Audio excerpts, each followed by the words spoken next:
In today's video, I'm going to teach you how to create quotes in QuickBooks Online efficiently and effectively.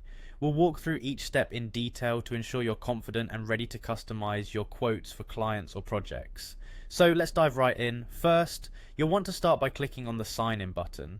If you're already logged into QuickBooks Online, you should recognize this step. For those who aren't, make sure you've got your login page ready on your browser. Once you click Sign In, the next natural step is to choose QuickBooks Online from any options that may appear, especially if you're managing multiple accounts or services. QuickBooks Online is our focus here, so ensure you select this to integrate perfectly with your workflow. Next, you'll need to enter your credentials. This means typing in your username and password just as you ordinarily would. After entering these details, click Continue to proceed into QuickBooks Online.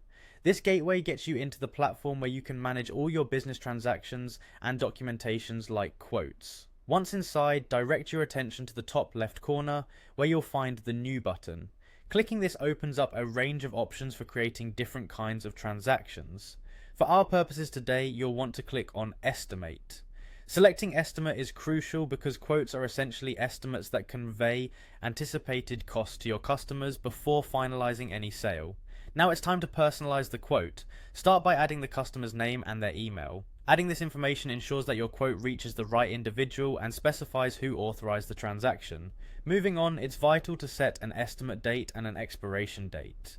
The estimate date marks when this quote becomes valid, while the expiration date will inform your customer of the time frame they have to make a decision. Adding the products or services is next. Specify what you're quoting for, including any quantities or descriptions necessary to clarify expectations. Once you've filled in these sections, don't forget you have the option to add attachments. Attachments can be valuable, offering the customer more details or supporting documents they might require. Once all the relevant information is included, click on Save and Send. This action will organize the quote for you to review and prepare for emailing. At this stage, it's important to customize the subject and body of the email.